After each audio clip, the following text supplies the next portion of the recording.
GVMC 65వ ward Vambay colony Garudadri కొండపై కొలువుదీరిన శ్రీదేవి ఆండాల్ సమేత స్వయంభూ వైకుంఠ వెంకటేశ్వర స్వామి ఆలయంలో ఆలయ ధర్మకర్త మంత్రి మంజుల చైర్మన్ దొడ్డి రమణ ఆధ్వర్యంలో ఆలయ ప్రధాన అర్చకులు స్వామి ఎం భాస్కరాచార్యులు కరపత్రాలను విడుదల చేశారు.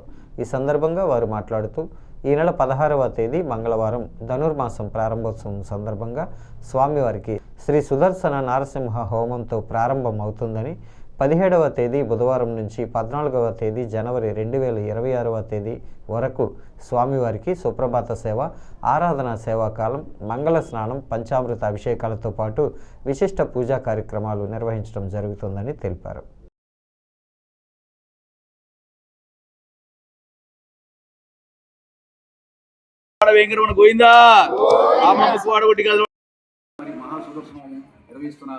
దేవస్థానం కమిటీ వాళ్ళు శ్రీ శ్రీ శ్రీమన్నారాయణ చిన్నజీర స్వామివారి మంగళాశాసనంతో రేపటి నుంచి ఈరోజు ప్రారంభించుకుని సోమవారం ఇందువాసరే ఏకాదశి సందర్భంగా స్వామివారికి ఇప్పుడే పంచామృత అభిషేకం నిర్వహించాము.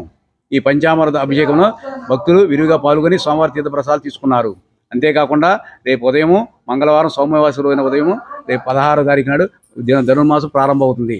అయితే మధ్యాహ్నం 1:23 ప్రారంభమవుతుంది. ఉదయమే 9 నుంచి 10 గంటలలోపు శ్రీ నరసింహ హోమం మరియు మహాసుదర్శన హోమం నిర్వహిస్తున్నారు దేవస్థానం కమిటీ వాళ్ళు.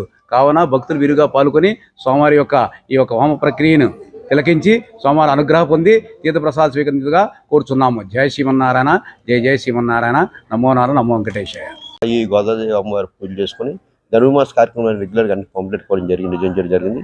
ఆలయ ట్రస్ట్ ద్వారా, ఆలయ కమిటీ ద్వారా పెద్దలు అప్పలరెడ్డి గారు, నాగేశ్వర గారి అందరూ సహకారంతో ఈ కార్యక్రమం నిర్వహిస్తున్నాం.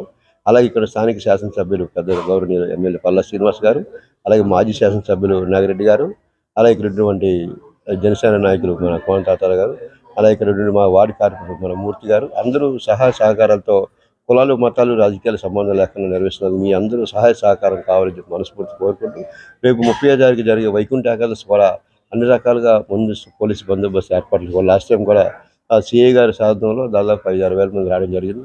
ఈసారి 10,000 మంది వరకు వస్తారనుకున్నారు. దీని మీద మళ్ళీ ట్రస్ట్ కమిటీ వారంతా కూర్చొని ఏ రకంగా ప్రజలకు అసౌకర్యం కలగకుండా దానికి సంబంధించి మళ్ళీ దగ్గర. ఓం నమో శ్రీనివాసయ్య.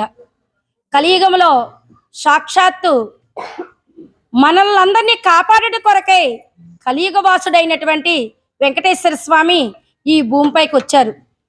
కానీ స్వామి ఈ కొండపైన ఉత్తర ద్వారంలో వెలిసి వైకుంఠవాసుడిగా పేరు పొంది మరి చుట్టుపక్కల పరిసర ప్రాంత ప్రజల భక్తులందరికీ ఆ నోట ఈ నోట ఈ రోజుకి అంగరంగ వైభవంగా స్వామివారి కైంకర్యాలు సంపూర్ణంగా జరుగుతున్నాయి. స్వామివారి మహిమలు వినలేనివి, మనం చెప్పలేనివి. అంతట మహోన్నతమైన ప్రతి వైకుంఠ ఏకాదశి ఎప్పుడా అని ఎదురు చూస్తున్న మాసం ధనుర్మాసం. ఈ ధనుర్మాసంలో 16వ తారీఖు నుంచి మరి ధనుర్మాసం స్టార్ట్ అవుతుంది. భక్తజనులందరూ కూడా ఈ యొక్క ధనుర్మాసం వ్రతం మొదలుపెట్టి ఆ వెంకటేశ్వర స్వామి ఆ గోదా తల్లి అనుగ్రహాన్ని పొందుతారని తెలియపరుస్తూ, మరి అలాగే మనం ఈ వైకుంఠ వెంకటేశ్వర స్వామి వెలిసిన దగ్గర నుంచి ప్రతి సంవత్సరం కూడా స్వామి సాక్షాత్తు ఉత్తర ద్వారాన్నే నిలడం జరిగింది. మనం ఏంటంటే మనం ఇందులో చేసేది ఏమీ లేదు.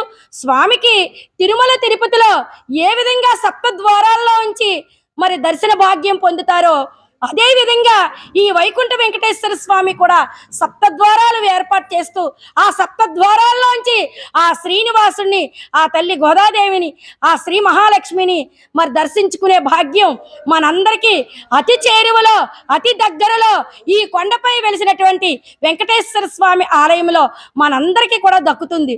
అంగరంగ వైభవంగా అందరూ ఊరు వాడ తేడా లేకుండా అందరూ మీ యొక్క సపోర్టు సహకారాలు కూడా అందరూ కూడా మరి వెంకటేశ్వర స్వామి సపోర్టు సహకారాలు అందించి అందరూ కూడా ఆ ముక్కోటి వైకుంఠ ఏకాదశి రోజున ప్రతి మరి మానవులై పుట్టిన తర్వాత ప్రతి ఒక్కరు కూడా ఆ 7 ద్వారాల్లోంచి వచ్చి స్వామిని చూస్తే చాలు మరి ఆ తండ్రి అనుగ్రహం పొందగలం.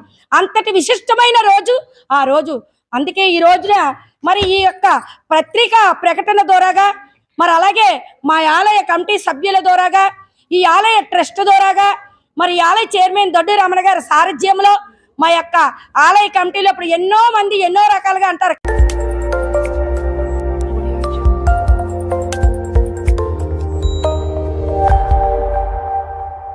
Audio Jungle.